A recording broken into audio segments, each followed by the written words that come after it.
कधी कधी ना सुरुवात कुठून करावी आणि कशी करावी खरंच कळत नाही.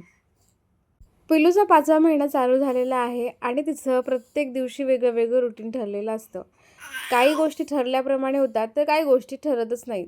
तिचं रात्रीचं कधी झोपणं खूप कमी झालेलं असतं, कधी झोपते, कधी नाही झोपत, कधी दिवसा खूप झोपते आणि त्यामुळे माझ्या पण रुटीनमध्ये खूप चेंजेस होतात.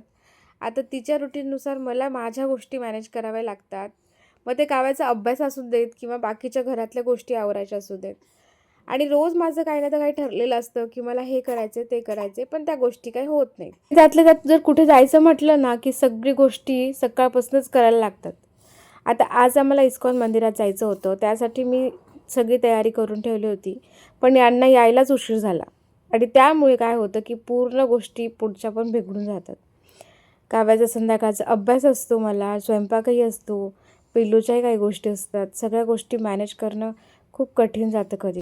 पिल्लू आमची फर्स्ट टाईम इस्कॉन मंदिरामध्ये आली होती, त्यामुळे तिचे थोडेफार फोटोज काढले आणि इथे बघा किती छान विष्णुदेवतांची मूर्ती आहे. हे पाहून खरंच खूप प्रसन्न वाटतं.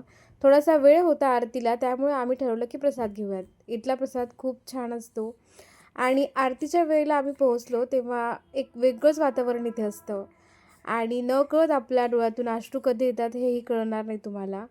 देवाचं मनोभावे दर्शन घेतलं. त्यानंतर काव्याला थोडीफार भूक लागली होती, त्यामुळे आम्ही इथल्याच कॅन्टीनमध्ये काहीतरी खाण्यासाठी आलो. आता काव्याचं फेवरेट आहे मंचुरियन, त्यामुळे तेच ऑर्डर केलं कारण मला फारशी काही भूक नव्हती आणि चालू तर केलं आहे बाहेरचं खाणं, पण मला अजूनही असं वाटतं की मैद्याचे पदार्थ शक्यतो आपण अवॉइड करावेत. इथे थोडंफार खाल्लं आणि त्यानंतर घरी गेलो. हा होता आजचा आमचा मिनी व्लॉग. आय होप तुम्हाला आवडला असेल. चला पुन्हा भेटूयात. Bye bye.